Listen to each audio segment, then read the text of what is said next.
Are you getting ready for your next event and you're curious about stage furniture? Maybe you don't even know what stage furniture is, or you're just interested in thinking through some of your staging options for your next event. Well, I'm an event producer and I live and breathe this kind of stuff and help clients navigate those conversations about figuring out what stage furniture is best for them and their production budget. So I'm going to break down a couple of the options, some little key touches that you can do to make it more customized, and just some things to think about as you start building out your scenic. Before we jump into it, I'm Logan Clements. I'm a freelance event producer based in Seattle, Washington, but I execute events here and all over the world. I do want to remind you to like, subscribe, turn on that little notification bell so you get notified every single Monday when I drop new videos. I'm also the co-host of the Better Events podcast with fellow event pro Mary Davidson. We drop new episodes every Wednesday and we dive more into some of these topics that I've done videos on, everything more. It is a little more event strategy focused, and we also offer advice for event planners who are getting started.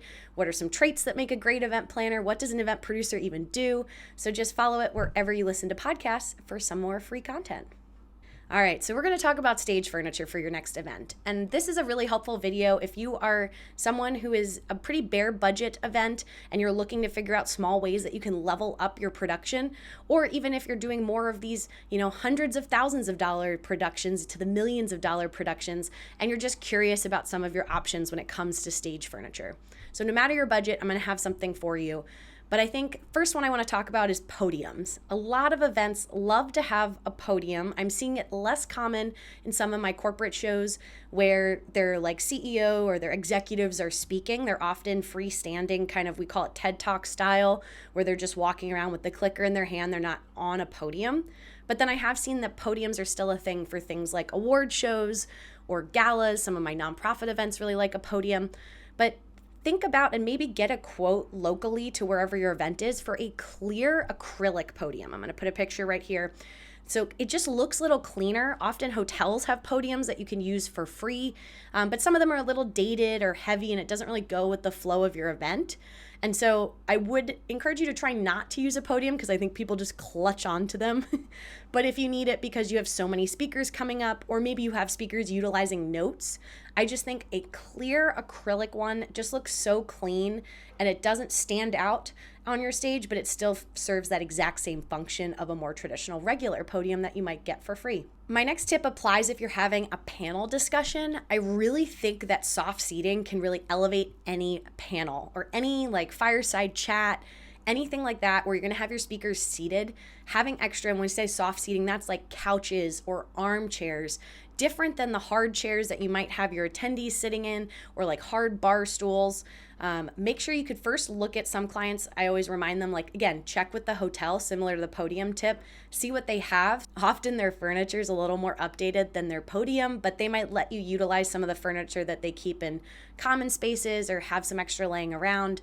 And so you can really think through what fits your event before looking at rentals. So that's sometimes a cost savings, but also know you might be limited based on what the hotel decor is versus the feel for your event. And my next tip is to have a little bit of customization in your staging, is to use either event specific or organization specific pillows. It kind of goes in line with the soft seating because you wouldn't use a pillow if you have anybody doing a TED Talk style, presentation, but having a pillow, I did it for an organization where we just had, it was in the blue and it had the name of the organization, and just putting those pillows on these white chairs made the setup look custom.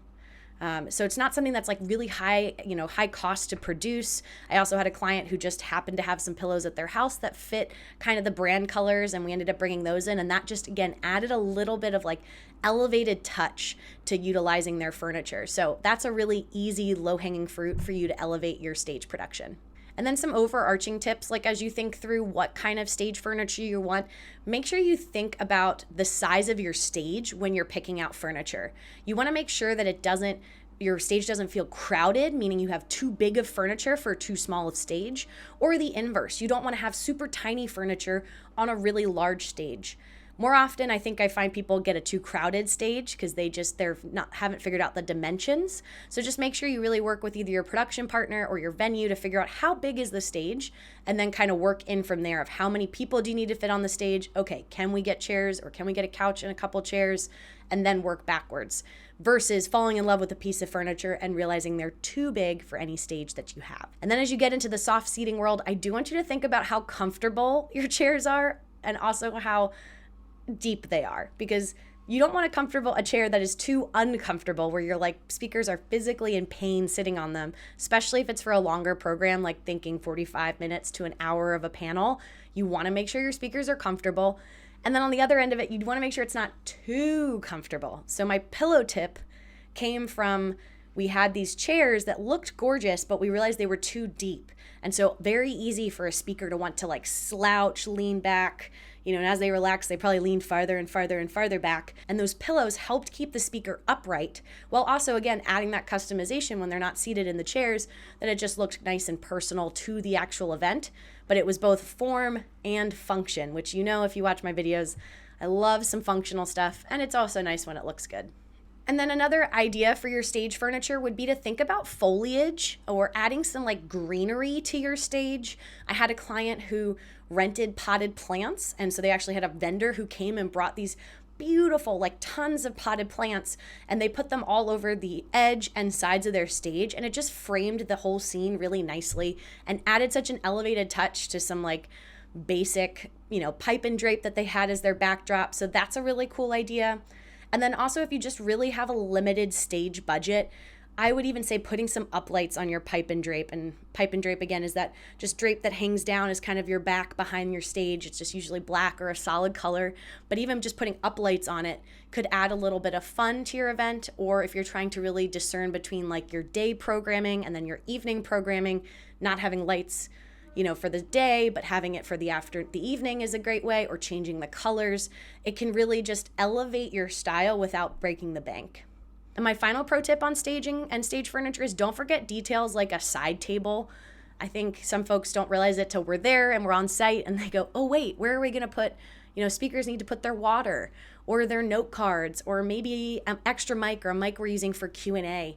Just having those, again, you can rent them. You can ask hotels for them. I found fewer actually have side tables they're willing to give us. But don't forget you have that, because you need a fireside chat. You want 2 armchairs and at least 1 side table, if not 2, just to make sure it looks nice and balanced.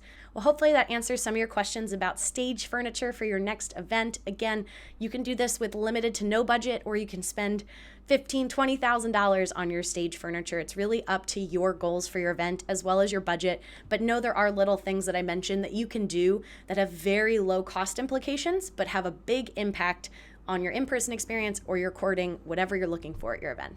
That brings me to the end of my video. I'm Logan Clements. I'm a freelance event producer based in Seattle, Washington.